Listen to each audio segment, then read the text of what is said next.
দর্শক স্বাগত জানাচ্ছি সমসাময়িক বিষয় নিয়ে নিউজ 24 এর নিয়মিত আয়োজন জনতন্ত্র গণতন্ত্রে আপনাদের সাথে আছি আমি হোসাইন শাহাদাত। দর্শক অন্তর্বর্তীকালীন সরকারের 100 দিন পূর্ণ হলো দুদিন আগে এবং কিন্তু এরই মধ্যে নানান ধরনের প্রশ্ন আসা শুরু হয়েছে। অন্তর্বর্তীকালীন সরকারের উদ্দেশ্য নিয়ে নানান ধরনের সন্দেহ অবিশ্বাস এবং অস্থিরতা তো রয়েছেই। এই বিষয়গুলো নিয়ে রাজনৈতিক দলগুলো নানান বক্তব্য দিচ্ছেন। এই জন্য আমরা আজকে আমাদের অনুষ্ঠানের বিষয় নির্ধারণ করেছি রাজনীতিতে সন্দেহ অবিশ্বাস। এই বিষয়ে কথা বলতে আমাদের সাথে দুজন সম্মানিত অতিথি যুক্ত আছেন। দুজনেই খুবই জনপ্রিয় মুখ। আমাদের সাথে আছেন বিএনপির আন্তর্জাতিক বিষয়ক সম্পাদক এবং সাবেক সংসদ সদস্য ব্যারিস্টার রুমিন ফারহানা। আপনাকে স্বাগত জানাচ্ছি অনুষ্ঠানে। আমি আবার স্বাগত জানাচ্ছি ব্যারিস্টার শামীম হায়দার পাটোয়ারি, জাতীয় পার্টির প্রেসিডিয়াম সদস্য এবং সাবেক সংসদ সদস্য। আমি শুরুতেই ব্যারিস্টার রুমিন ফারহানা আপনাকে দিয়ে শুরু করতে চাই একটি বক্তব্য দিয়ে। মির্জা ফখরুল ইসলাম আলমগীর বিএনপির মহাসচিব তিনি বলেছেন যে অন্তর্বর্তীকালীন সরকারের উপর নানান ধরনের সন্দেহ আসতে শুরু করেছে এবং তিনি বলেছেন যে আমরা চাই সরকার সাফল্য অর্জন করুক, তাদের সাফল্য মানে আমাদের সাফল্য, তাদের ব্যর্থতা মানে আমাদের ব্যর্থতা।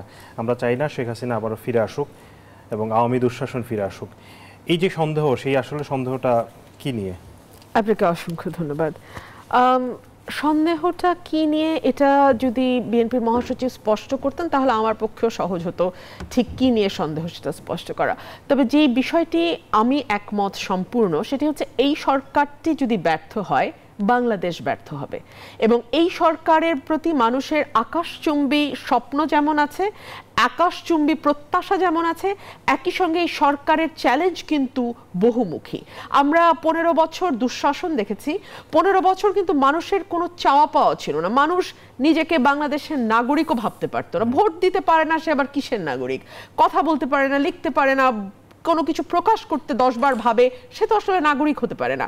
কিন্তু এখন দেখা গেছে প্রতিটি মানুষ এত বেশি নাগরিক হয়ে উঠেছে এবং প্রত্যেকে তার ক্ষুদ্রাতি ক্ষুদ্র চাওয়া পাওয়া নিয়ে এত ভীষণ মারদাঙ্গা হয়ে পথে নামছে যে এটা সরকারের ডে টু ডে অ্যাক্টিভিটিস চালানোটাই ডিফিকাল্ট হয়ে যাচ্ছে। আমি গতকালকে রাস্তায় ছিলাম এবং আমাকে 6 ঘন্টা, 5.5 থেকে 6 ঘন্টা গুলশান থেকে ধানমন্ডি পৌঁছতে হয়েছে। মানে ঢাকা শহর এক ধরনের অচল ছিল। ঢাকা শহর অচল ছিল। কেন অচল ছিল? কিছুদিন আগে 7টা কলেজ আন্দোলন করছিল, তারা আর জাতীয় বিশ্ববিদ্যালয়ের আন্ডারে ছিল, ঢাকা বিশ্ববিদ্যালয় নিয়েছে, তারা আবার সেখান থেকে বের হয়ে যেতে চায়। তারই একটা কলেজ তিতুমির, তারা এখন বিশ্ববিদ্যালয়ের দাবি তুলছে। এই যে দাবিগুলো তোলা হচ্ছে এবং এই দাবি তুলবার তো আসলে অনেকগুলো জায়গা আছে। তাদের কলেজের প্রশাসন আছে, শিক্ষকরা আছেন, শিক্ষা মন্ত্রণালয় আছে। এই সকল কিছুকে অগ্রাহ্য করে এই যে পথে নেমে যাওয়ার একটা সংস্কৃতি তৈরি হয়েছে, এই সংস্কৃতি কিন্তু খুব ভয়াবহ এবং এটি কি করে? এটি সরকারকে একটা চাপে ফেলে। সরকার যথোপযুক্ত বিবেচনা না করে অনেকগুলো দাবি মেনে নিতে বাধ্য হয়, কারণ অন্যদিকে দেখা যাচ্ছে যে না হলে তো আসলে এই মব কন্ট্রোল করা যাচ্ছে না। আমরা এইচএসসি পরীক্ষার ক্ষেত্রে যেটা দেখেছি, অ্যাবসলিউটলি, মানে এখন যারা ফেল করছে তারাও আন্দোলন করে। আগে মানুষ ফেল করলে লজ্জায় ঘরে লুকায় থাকতো, এখন তারা আন্দোলন করে। তো নানান ফর্মে, কখনো গার্মেন্ট কর্মী শ্রমিকদের ফর্মে, কখনো আমরা দেখি আনসারের ফর্মে, কখনো দেখি রিক্সা চালকের ফর্মে, কখনো দেখি কলেজ বিশ্ববিদ্যালয়ের ফর্মে, এক একবার এক এক ফর্মে তারা ফিরে আসে। এবং এই যে 100 দিনের একটা খতিয়ান, আপনি আমাকে বলেন তো 100 দিনের মধ্যে একটা দিন আপনি আমাকে দেখান যে এই সরকার সুস্থিরভাবে কাজ করতে সুযোগ পেয়েছে। এবং রাজনৈতিক দলগুলোর ক্রমাগত নির্বাচনের দাবি তো আছেই। তো সকল কিছু মিলিয়ে আসলে মনে হচ্ছে যে সরকারটি অনেক বেশি একলা হয়ে যাচ্ছে। কিন্তু আমাদের সকলের মনে রাখা উচিত এই সরকার ব্যর্থ হলে যা হবে বাংলাদেশের, সেটি পরিণতি কিন্তু কেউ এড়াতে পারবে না। রাজনৈতিক দলগুলোকে সবচেয়ে বেশি মূল্য চোকাতে হবে, রাজনৈতিক কর্মীদেরকে সবচেয়ে বেশি মূল্য চোকাতে হবে এবং দেশের সাধারণ মানুষও কিন্তু ভালো থাকবে না। এমন একটা বাংলাদেশ আসবে, এমন একটা বাংলাদেশকে আমাদের দেখতে হবে যেই বাংলাদেশটা আসলে আমরা কেউ চাই নাই। এবং যেই বিএনপি মহাসচিব আরেকটা কথা বলেছেন, হাসিনার ফিরে আসা এবং আওয়ামী লীগের ফিরে আসা, এটা যদি হয় তাহলে এর চেয়ে ভয়াবহ দুঃসংবাদ আমার মনে হয় না জাতির জন্য আর কিছু হবে।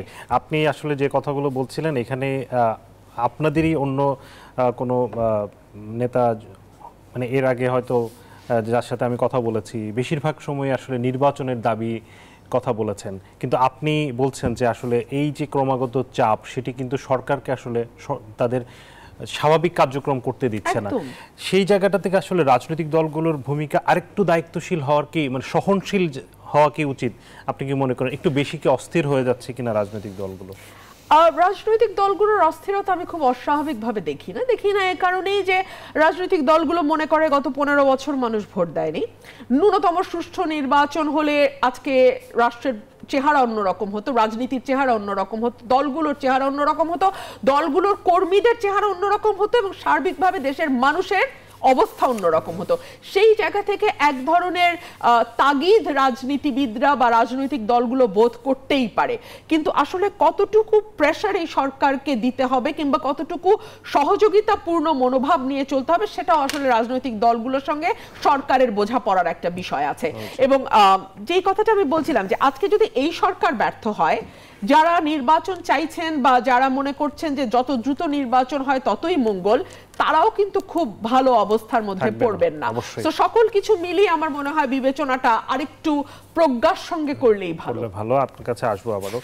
ব্যারিস্টার শামীম হায়দার পাটোয়ারি, আপনার কাছে যেটি জানতে চাই যে মির্জা ফখরুল ইসলাম আলমগীর একই বক্তব্যে তিনি আরেকটি কথা বলেছেন যে নতুন যারা আসছেন তারা একজন এক এক কথা বলছেন, অন্তর্বর্তী সরকারে যারা আছেন তারা তো রাজনৈতিক ব্যক্তিত্ব নন, তাদের রাজনৈতিক অভিজ্ঞতাও নেই। রাজনীতি একটি সায়েন্স, এজন্যই তো বলা হয় পলিটিক্যাল সায়েন্স। উনি আসলে কি বোঝাতে চাচ্ছেন যে এই রাজনীতির যে সায়েন্সটা সেটি যারা এখন বর্তমানে সরকার পরিচালনা করছেন সেই সায়েন্স তারা বুঝতে পারছেন না? আপনি তো একজন রাজনীতি বিশ্লেষকও, কিভাবে দেখুন, একটু সংকট সময়ে এনারা উপদেষ্টা হয়েছেন। একটি সরকারের প্রথম দায়িত্ব হচ্ছে লকে আপহেল্ড করা, কমান্ডটা এনশিওর করা, এবং law is the command of the sovereign. আর এই কমান্ডটা কোত্থেকে আসবে? ম্যান্ডেটটা একটা পলিটিক্যাল পার্টি পায় ভোটে, আর একটা বিপ্লব পরবর্তী সরকার কনসেনসাসের ভিত্তিতে ম্যান্ডেট পায়, যে যারা বিপ্লবটা করেছে বা যারা মূল স্টেক হোল্ডার তারা সকলে মিলে সম্মতি দিয়েছে, তাকে অর্পণ করেছে, দেশ চালানোর একটা ক্ষমতা দিয়েছে। এখন বাংলাদেশের মতো দেশের একটা সমস্যা হচ্ছে এখানে কয়েক কোটি লোক ডেইলি ইনকামের উপর নির্ভর করে, অর্থাৎ আজকে আপনার অর্থনৈতিক টাকা চললে তারা খেতে পারবে। কয়েক কোটি লোক সরাসরি রিক্সা, পুল এগুলোর মধ্যে আছে। তো ছোটোখাটো যে কোনো হাঙ্গামা যখন বাংলাদেশে হয় তখন সেটা সরাসরি জনগণের উপর চলে আসে। এর আগে বাংলাদেশে যে ঘটনাগুলো ঘটেছিল, যেটা 15ই আগস্ট একটা ঘটেছিল, 3 নভেম্বর ঘটেছিল, 4 নভেম্বর ঘটেছিল, 7 নভেম্বর ঘটেছিল, ওগুলো কিন্তু জেলখানা, ক্যান্টনমেন্ট, বঙ্গভবন এর মধ্যে সীমাবদ্ধ ছিল। সেটার আঁচ ঢাকার রাজপথে পড়েনি।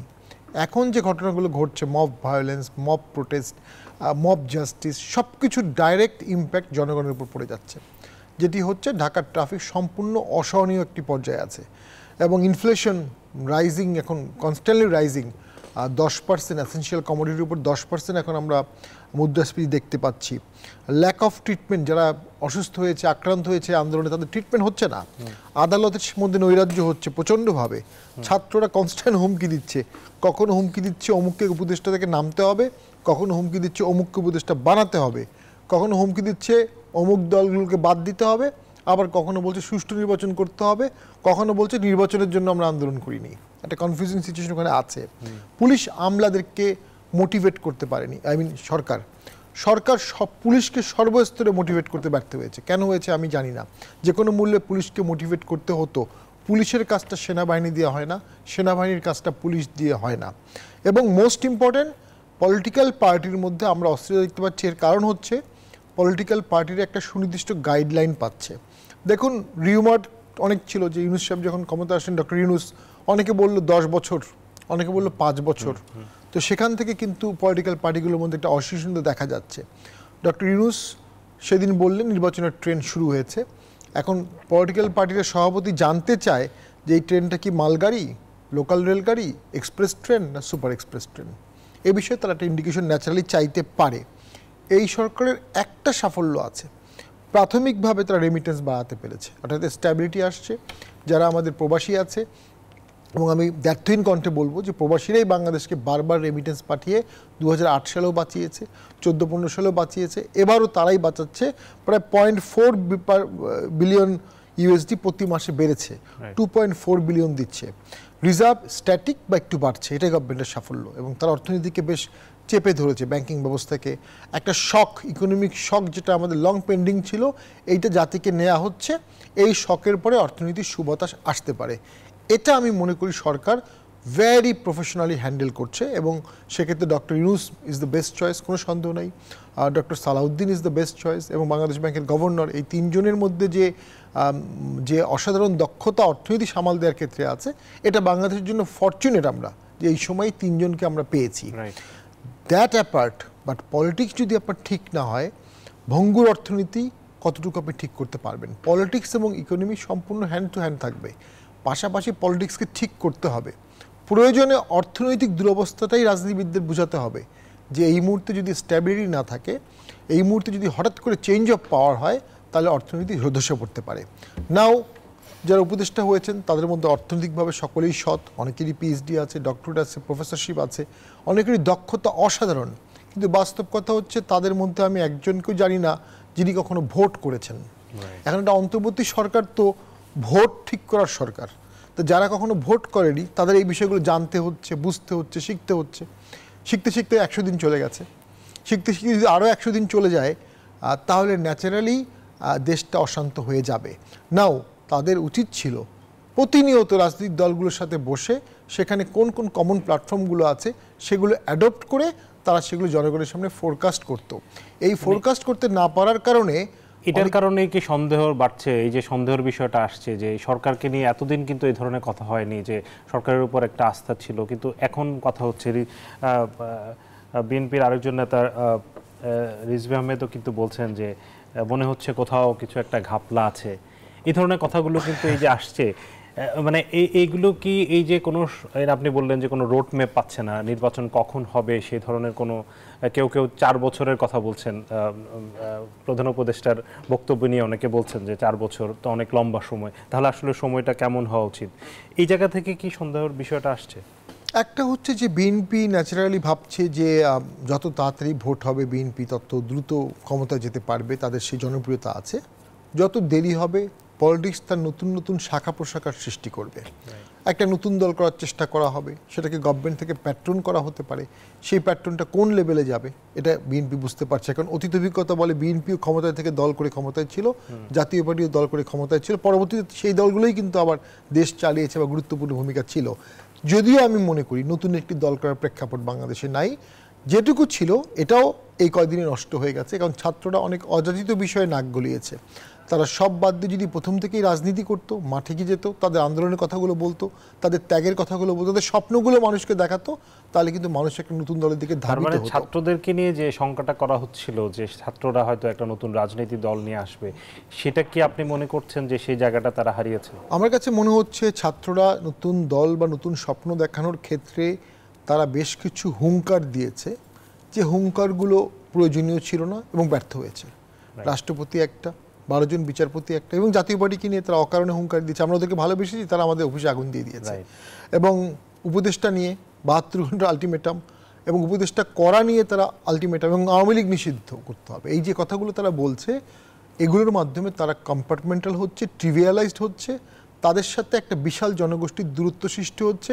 অনেকেই ভাবছে তারা একটা বিশেষ গোষ্ঠীর পারপাস সার্ভ করছে বা এজেন্ডা বাস্তবায়ন করছে। আমি শেষ করে দিচ্ছি, তারা যদি কিছুই না করে শুধু মানুষকে তাদের এই বিপ্লবের কাহিনীটা শোনাতো, গিয়ে গিয়ে কীভাবে তারা বিপ্লব করলো, তাতেও অনেক তরুণ উজ্জীবিত হতো এবং অনেক রাজনৈতিক দল ডেকে তাদেরকে এমপি নমিনেশন দিত, অথবা সকলেই মিলে বলতো যে আপনারা নতুন দল করেন, আমরা আপনাদেরকে ভোট দিতে চাই। এই মুহূর্তে কেউ কিন্তু তাদেরকে বলছে না নতুন দল করেন, আমরা আপনাকে ভোট দিতে চাই। সেই স্পার্কটা, সেই স্ফুলিঙ্গটা যেটা ছিল আগস্টে, স্ফুলিঙ্গটা আস্তে আস্তে নিস্তেজ হয়ে যাচ্ছে। অনেক বক্তব্য নিয়ে অনেকে, এবং তাদের বক্তব্যগুলো অনেকাংশে অকারণে আগ্রাসী, এবং সেই বক্তব্যগুলো অনেককে আঘাত করছে। আঘাত করা রাজনীতি করে তো রাজনৈতিক দল করা কখনো যাবে না। একটা দল করতে হবে যেটাতে মানুষ কমফোর্ট পাবে, নিরাপত্তা পাবে। মানুষ যদি একটা দল করে মনে হয় যে এই দলটি করা হচ্ছে আরেকটি গোষ্ঠীকে নিশ্চিহ্ন করার জন্য, সেই দল তো কখনো দল হিসেবে দাঁড়াতে পারবে না। আমি মনে করি যেখানে যেটি প্রয়োজন ছিল ছাত্রদের, তাদের বর্ষিয়ান রাজনীতিবিদের সাথে সার্বক্ষণিক চলাফেরা, উঠা বসা, টকশো, বিতর্ক, এর মাধ্যমে তারা কিছু জ্ঞান লব্ধ করে, অভিজ্ঞতা লব্ধ করে তারপর রাজনীতি আসলে আমি আবারও বিরতির পর আসবো। আমি বিরতির আগে এই প্রসঙ্গটা নিয়ে আপনার কাছ থেকে জানতে চাই ব্যারিস্টার রুমিন ফারহানা, যে ছাত্রদের দল করার সম্ভাবনা কি আপনি এখনো দেখেন কিনা?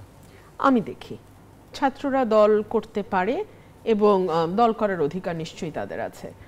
ছাত্রদের একজন বক্তব্য দিচ্ছিলেন, ঠিক জানি না, ওনার নামটা মনে পড়ছে না, উনি 52-র কথা বলছিলেন, 69-এর কথা বলছিলেন, 71-এর কথা বলছিলেন, 90-এর কথা বলছিলেন এবং 2024-এর কথা বলছিলেন, যে জাতির ক্রান্তির সময়ে বারে বারে কিন্তু ছাত্ররা আত্মত্যাগ করেছে, রক্ত দিয়েছে, কিন্তু নানান কারণে নানান সময়ে দেখা গেছে যে রাজনীতির চোরাবালি, ভুল পথ ছাত্রদের বিভিন্ন সময় হারিয়ে গেছে এই ছাত্ররা।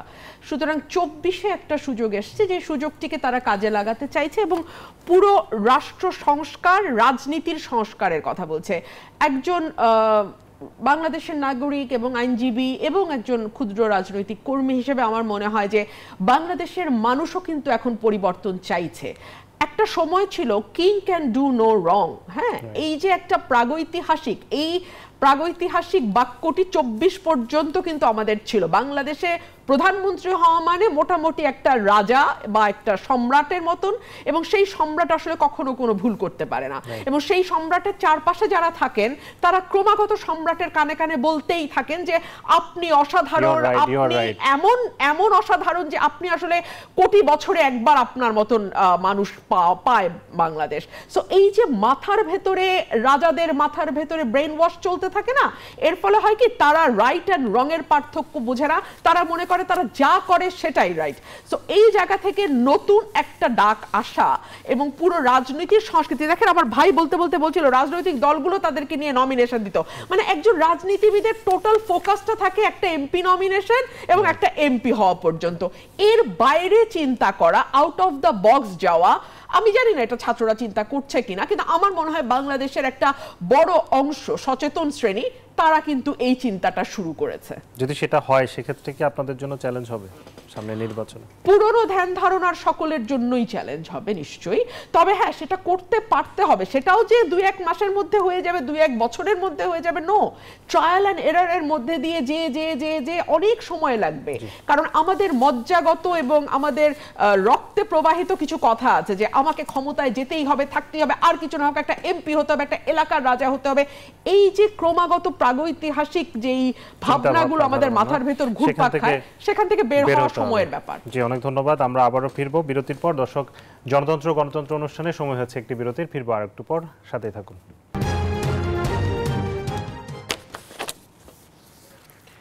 দর্শক, বিরতির পর আবারও স্বাগত জানাচ্ছি জনতন্ত্র গণতন্ত্রে। আমাদের সাথে দুজন অতিথি আছেন আলোচনায়। আমরা আলোচনা করছিলাম রাজনীতিতে বিশ্বাস এবং সন্দেহ, এই বিষয়ে আমাদের সাথে আছেন জাতীয় পার্টির প্রেসিডিয়াম সদস্য ব্যারিস্টার শামীম হায়দার পাটোয়ারী এবং বিএনপির আন্তর্জাতিক বিষয়ক সম্পাদক ব্যারিস্টার রুমিন ফারহানা। আবারও স্বাগত জানাচ্ছি। আমি ব্যারিস্টার শামীম হায়দার পাটোয়ারী, আপনাকে এই পর্যায়ে আসতে চাই যে এই যে এত বিশৃঙ্খলা চলছে, চারিদিকে এত দাবি দেওয়া, বিভিন্ন ধরনের মব ভায়োলেন্স, রাজনৈতিক দলগুলোর পক্ষ থেকে বলা হচ্ছে যদি নির্বাচিত সরকার আসে তাদের পক্ষে এগুলোকে সামাল দেওয়া খুবই সহজ হবে।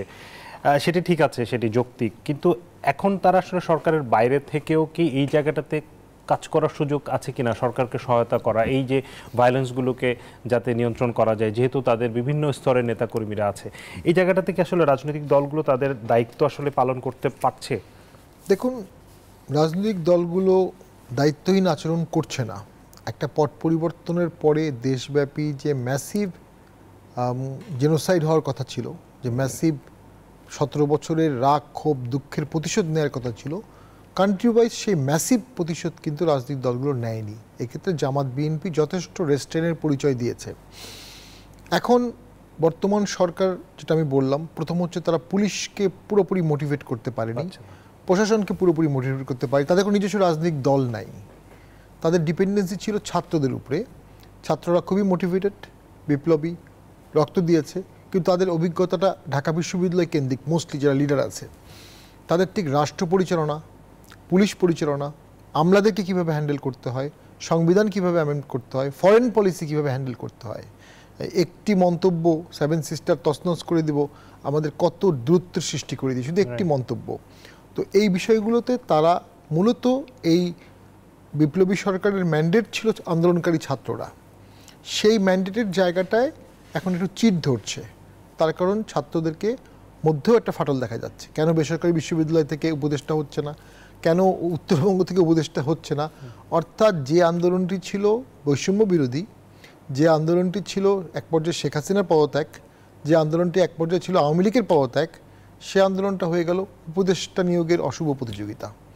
কোনো ছাত্র উপদেষ্টা হওয়া ঠিক হয়নি, আমি ব্যক্তিগতভাবে মনে করি। তাদের দূরে থাকা উচিত ছিল, ক্ষমতা থেকে দূরে থেকে তারা নিজেকে তৈরি করতে পারত, প্রেশার গ্রুপ হিসেবে থাকা। এক্স্যাক্টলি, একটা অ্যামেজিং প্রেশার গ্রুপ। এবং যেই সরকার গঠন করত তাদের কিন্তু জুলাই বিপ্লবের কথা মাথায় থাকতো যে টাইরান্ট হলে, ইলেকশনকে কনজিউম করলে এদেশে জুলাই বিপ্লব হয়। এটা একটা ছিল। আরেকটা জিনিস আমি খুব দুঃখের সাথে খেয়াল করেছি, এদের অনেকেই ৭১কে অনেকটা অবহেলার চোখে দেখেছে। ২৪কে নিয়ে বাংলাদেশ করতে চেয়েছে। বাংলাদেশের জন্ম ২৪ সালে না, বাংলাদেশের ২৪ সালে যেটা ঘটেছে এটা মহান একটি বিপ্লব, যেটি বাংলাদেশের ভিতরে ঘটেছে, কিন্তু বাংলাদেশের জন্ম হয়েছে ৭১-এ।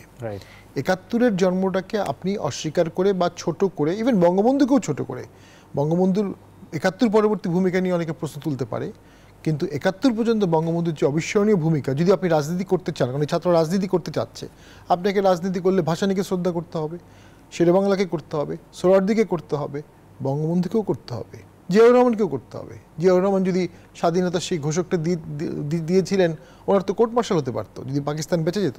এবং একটা বিখ্যাত ঘটনা আছে, ২৭ তারিখে যখন উনি ওই চট্টগ্রামে ছিলেন, তখন ওখানে যিনি উপস্থিত ছিলেন তিনি বললেন, we all are minors, you are the only major here, আপনি ঘোষণা দেন।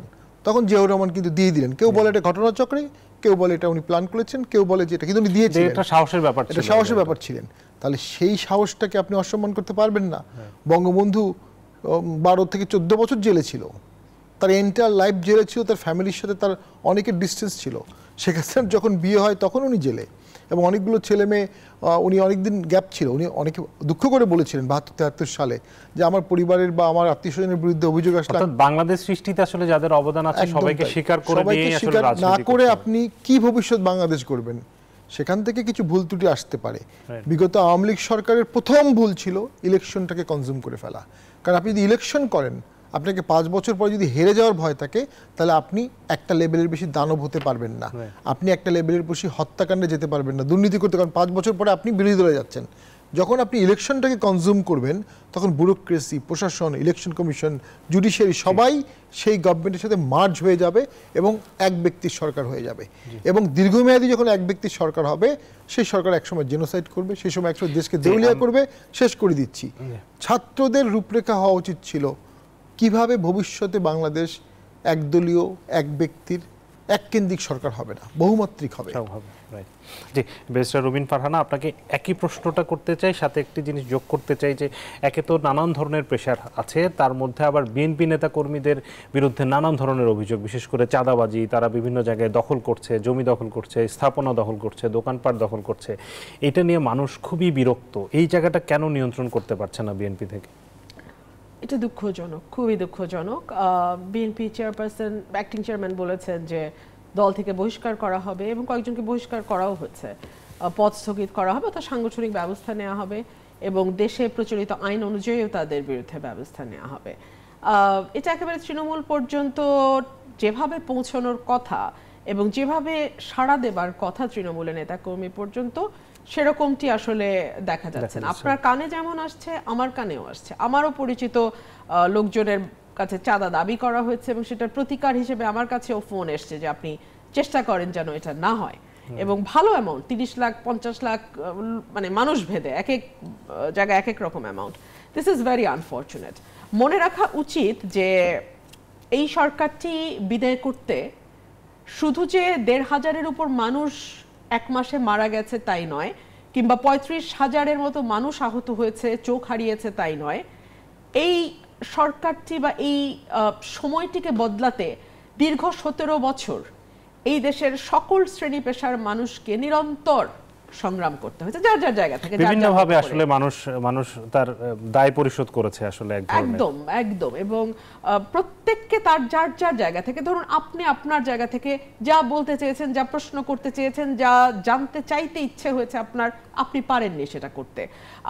যারা কথা বলতে এসছেন তারা লোভে হোক, প্রলোভনেই হোক, কিংবা ভয়েই হোক, তাদেরকেও অনেক রাগঢাক করে আওয়ামী লীগের গুণগান গেয়েই কথা বলতে হয়েছে। সো প্রত্যেকের কিন্তু যার যার জায়গা থেকে অবদান আছে। এবং এত বড় মূল্য পরিশোধের পর আসলে যেই সময়টিকে আমরা পেলাম সেটাকে যদি আমরা হেলায় হারাই এবং রাজনৈতিক দলগুলো যদি খুব শক্ত হাতে, আমি আবারও বলছি, খুব শক্ত হাতে এই বিষয়গুলো নিয়ন্ত্রণ না করে, এটার সবচেয়ে বড় মূল্য রাজনৈতিক দলগুলোকেই দিতে হবে। প্রফেসর ইউনূস কিন্তু বারবার এই কথাটাই বলছেন যে এই সুযোগ আমাদের কাছে আর আসবে না, হয়তো মানে এরকম একটা সুযোগ আমরা পেয়েছি, এখনই আসলে আমাদের পরিবর্তন করার সময়। একদম একদম। আপনি দেখুন, এই যে রাষ্ট্র মেরামত, রাষ্ট্র সংস্কার, ফ্যাসিবাদের পতন, দেশটা কারো বাপের না, আমরা সবাই রাজা, এই যে কথাগুলো বলতে পারা, এই যে বলা যে আগামীর বাংলাদেশে আমিও প্রধানমন্ত্রী হতে চাই, আপনি কি 2024 পর্যন্ত এই আওয়াজটা কোথাও শুনেছেন? এই দেশে একজন রাজনৈতিক কর্মীর সবচেয়ে বড় স্বপ্ন থাকে যে কোনোভাবে হোক, টাকা পয়সা পেশি শক্তি ব্যবহার করে যে কোনো উপায় হোক একটা এমপি হওয়া, অ্যাট বেস্ট একটা মন্ত্রী। কিন্তু আমি দেখলাম যে স্টুডেন্টরা অনেকে বলছে আমি প্রধানমন্ত্রী হতে চাই। এই যে আমরা সবাই রাজা, এইটার এই বোধটাই কিন্তু অনেক বড় একটি পরিবর্তন বলে আমি মনে করি। এবং এটা এই নিউ জেনারেশনের মধ্যেই আমি দেখলাম, কারণ আগের জেনারেশনগুলো তো আসলে এক ধরনের ব্যবস্থার মধ্যেই কমফোর্টেবল ছিলেন এবং সেটার মধ্যেই তারা তাদের সুযোগ সুবিধা ম্যাক্সিমাইজ করার চেষ্টা করে গেছেন। তার মানে এই যে প্রশ্নটা আমি শামীম হায়দার পাটোয়ারি ব্যারিস্টার ওনাকে করছিলাম, যে এই যে এখনকার যেই ভায়োলেন্সগুলো হচ্ছে, নানান ধরনের আন্দোলন হচ্ছে, সেই জায়গাটাতে আপনাদের বিশেষ করে বড় রাজনৈতিক দল হিসেবে বিএনপির ভূমিকাটাকে আপনি কিভাবে দেখেন? সেখানে কি আরেকটু প্রোঅ্যাক্টিভ ভূমিকা, আরেকটু দায়িত্বশীল ভূমিকা রাখার কি সুযোগ আছে? দেখুন, দীর্ঘদিনের পলিটিক্যাল কালচার তো, আর এই দলগুলো তো আসলে একটা কালচারে অভ্যস্ত, তো এটা রাতারাতি পরিবর্তন হয়ে যাবে বা এটা রাতারাতি আপনি খুব অন্যরকম একটা কোনো ফল পাবেন এমনটা নাও হতে পারে। তবে আমার এখানে মনে হয় সরকারের দায়িত্ব অনেক বেশি। সরকারকে না এই আইন শৃঙ্খলার ব্যাপারে জিরো টলারেন্স। দেখুন, এই সরকারটি ব্যর্থ হতে পারে কি কি দিকে জানেন? এক হচ্ছে যদি তারা সাধারণ মানুষের নিত্য প্রয়োজনীয় যে জিনিসগুলো সেগুলো যদি মানুষ সহজে না পায়, অর্থাৎ দাম যদি লাগামহীন হয়ে যায়, মানুষের অসন্তোষ কিন্তু আপনি থামাতে পারবেন না, এক। আর দুই হচ্ছে আইন শৃঙ্খলা পরিস্থিতি যদি এই সরকার কন্ট্রোল করতে না পারে। আমি দলটল বুঝি না, চাঁদাবাজি যেই করবে, টেন্ডারবাজি যেই করবে, দখলদারি যেই করবে, ভয় ভীতি যেই দেখাবে, সেটা যেই হোক, তার ব্যাপারে শূন্য সহিষ্ণুতা। এটা যদি এই সরকার স্ট্রংলি এই মেসেজটা না দিতে পারে, তাহলে কিন্তু এগুলো আটকানো এই সরকারের পক্ষে সম্ভব হবে না। এই জায়গাটাতে সরকার কি একটু নমনীয় কিনা, এই প্রশ্নটি আমি ব্যারিস্টার শামীম হায়দার পাটোয়ারি আপনার কাছে রাখতে চাই। বিরতির পর এই প্রশ্নটি নিয়ে আপনার কাছে আসবো। দর্শক, জনতন্ত্র গণতন্ত্রে আবারও সময় হচ্ছে বিরতির, ফিরবো একটু পর, সাথেই থাকুন। বিরতির পর আবারও স্বাগত জানাচ্ছি জনতন্ত্র গণতন্ত্রে। আমরা কথা বলছিলাম রাজনীতিতে অবিশ্বাস এবং সন্দেহ, এই শিরোনামে। আমাদের সাথে দুজন অতিথি আছেন। আমি আবারও ফিরছি ব্যারিস্টার শামীম হায়দার পাটোয়ারি, আপনার কাছে যে প্রশ্নটি বিরতির আগে আপনার কাছে রেখেছিলাম, যে সরকার আসলে নানান বিষয় নিয়ন্ত্রণে, বিশেষ করে আইন শৃঙ্খলা পরিস্থিতি এবং এই যে বিভিন্ন ধরনের সহিংসতা হচ্ছে, মব ভায়োলেন্স হচ্ছে, এগুলো নিয়ন্ত্রণে সরকার কি একটু বেশি নমনীয় হয়ে যাচ্ছে কিনা? যে ধরনের এগুলোকে নিয়ন্ত্রণ করার জন্য যতটা শক্ত অবস্থান, সেই শক্ত অবস্থান আমরা খুব একটা দেখতে পাচ্ছি না। বিশেষ করে প্রধান উপদেষ্টার বক্তব্য তো নয়ই, অন্যান্য উপদেষ্টার বক্তব্যেও কিন্তু আমরা সেই ধরনের কোনো বার্তা পাচ্ছি না। প্রথম কথা হচ্ছে, বার্তা এক্সিকিউট করার মতো ইফেক্টিভ কন্ট্রোল, ইফেক্টিভ মেশিনারি সরকার স্থাপন করতে পারেনি। নেক্সাস, তার ডিসির সাথে, টিওনোর সাথে সরাসরি যে নেক্সাসটা, এটা করতে পারেনি। এবং সকলের মধ্যে একটা সংশয় আছে যে এই সরকার কতদিন থাকবে, কদিন পরে আবার অন্য সরকার আসবে, কদিন পরে ইলেকশন হবে, আমি যে কাজগুলো করবে দায়ভার কে নেবে? তো এই যে দায়ভার কে নেবে, এই জায়গা থেকে প্রশাসনকে সরকার বের করতে পারে নাই। আরেকটি হচ্ছে, আমি মনে করি বিপ্লবের কিছু খারাপ দিক আছে। বিপ্লব কিন্তু তার সন্তানকে খেয়ে ফেলে, বিপ্লব কিন্তু তার ফ্রন্ট ফাইটারদের কখনো অনেক সময় সরিয়ে ফেলে টোটালি। ইভেন 15ই আগস্টেও যারা সেই হত্যাকাণ্ড ঘটিয়েছিল, ফারুক রশিদ, এরা তো 4 তারিখে সবাই লিবিয়া পালিয়ে গেল 3 মাসের মধ্যেই। বিপ্লবে মানে মাছ যখন বাচ্চা দেয়, মা বাচ্চা, সে কিন্তু প্রথমেই তার অনেকগুলো বাচ্চাকে খেয়ে ফেলে, বিকজ ইটস টু মাচ। এই সরকার ব্যর্থ হলে দেশে একটা মাৎসন্যায় হবে, কোনো সন্দেহ নাই। এই সরকার ব্যর্থ হলে দেশে সিভিল ওয়ার হতে পারে। এই সরকার ব্যর্থ হলে দেশে অনেকগুলো সরকার হবে। এই সরকার ব্যর্থ হলে দেশে অনেকগুলো সেনাবাহিনী হবে। এই সরকার ব্যর্থ হলে বিশ্বের 3-4টি সুপার পাওয়ার বাংলাদেশকে তাদের প্লেগ্রাউন্ড হিসাবে অধিক্ষেত্র হিসাবে ইউজ করবে। দেখুন, আমরা কথায় কথায় চায়না, ইন্ডিয়া, রাশিয়া, ইউএসএ এদের কথা বলি বাংলাদেশের এনভায়রনমেন্টের ব্যাপারে, কিন্তু বোমটা তো তাদের দেশে পড়বে না, গুলিটা তো তাদের দেশে হবে না।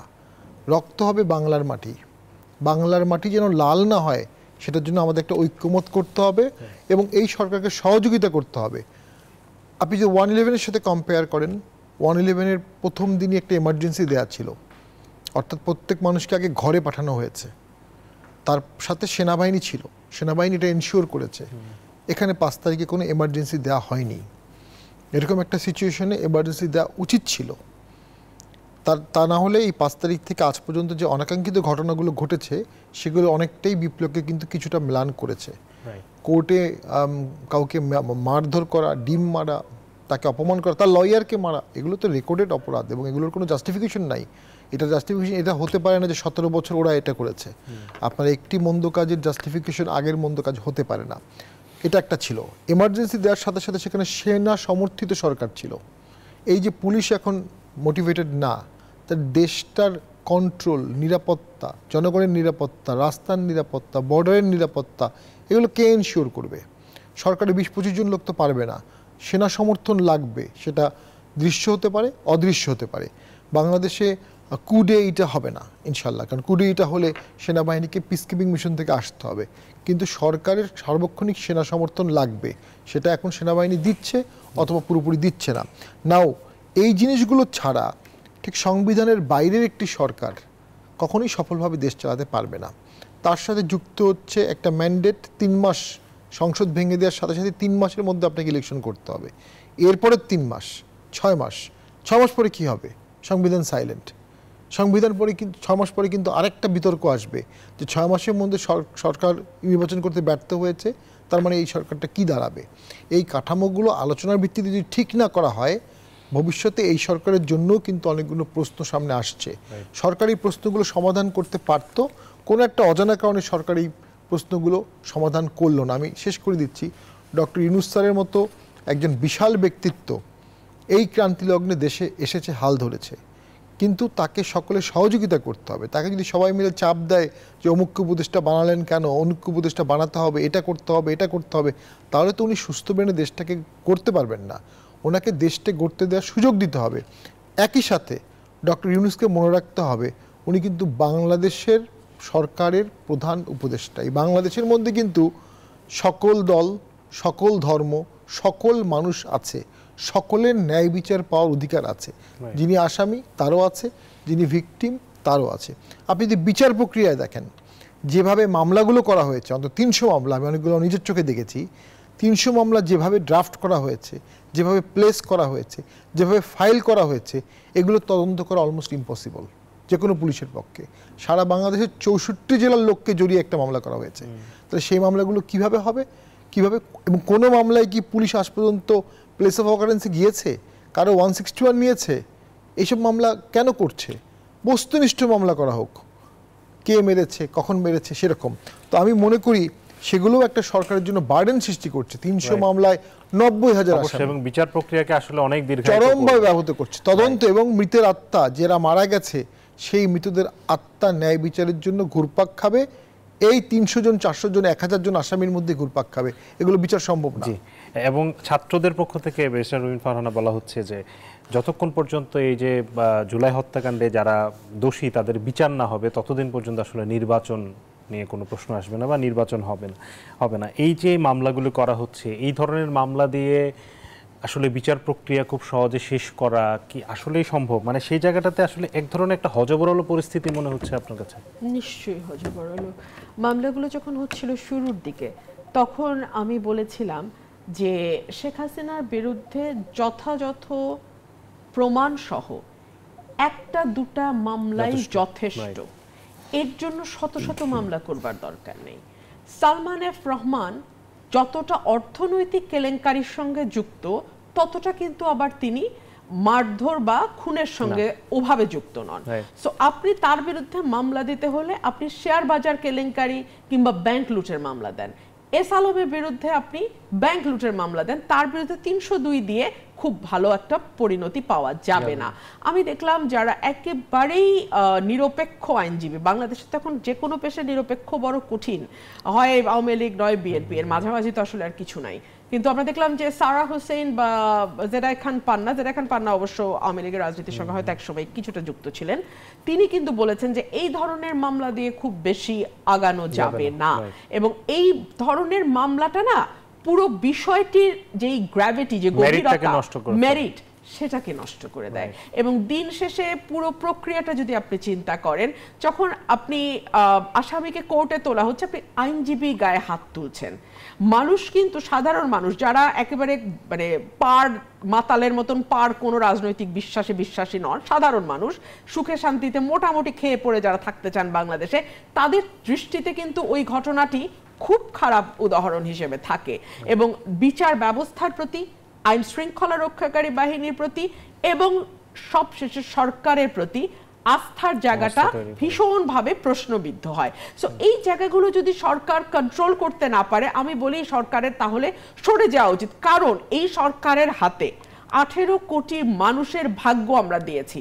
তারা যদি শক্ত হাতে, আমি আবারও বলছি শক্ত হাতে, দৃঢ়ভাবে, দলমত না দেখে যদি তারা জিরো টলারেন্সে না যায়, তাহলে কিন্তু তাদের পক্ষে ম্যানেজ করা কঠিন হবে। এবং ম্যানেজ যদি না করতে পারে, দেখুন ভয় ভেঙে যাওয়া কিন্তু বেপরোয়া মানুষ, সেটির কিন্তু আমরা মানে এক ধরনের একটা লক্ষণ দেখছি যে মানে বিশেষ করে আওয়ামী লীগের কার্যক্রম প্রথম 1-2 মাসে যেমন ছিল, ওনারা কিন্তু এখন আবার গত 1 মাসে আপনি যদি দেখেন কার্যক্রম অনেক বেশি সামনে চলে আসছে, বেপরোয়া হচ্ছে। না আরো দিন আছে, রাইট, হ্যাঁ, হুঙ্কার একটা। তারপর আবার আপনি দেখেন পুলিশ দেখলেই কিন্তু সাধারণ মানুষ একসময় ভয় পেয়ে যেত, এখন আর্মি মাঠে আছে, ম্যাজিস্ট্রেসি পাওয়ার দেয়া হয়েছে আর্মিকে, তারপরেও কিন্তু মানুষের মধ্যে একটা বেপরোয়া ভাব। এই বেপরোয়া ভাব কিন্তু দ্বন্দ্ব, সংঘাত, সহিংসতা এবং রক্তপাতের দিকে জাতিকে নিয়ে যেতে পারে।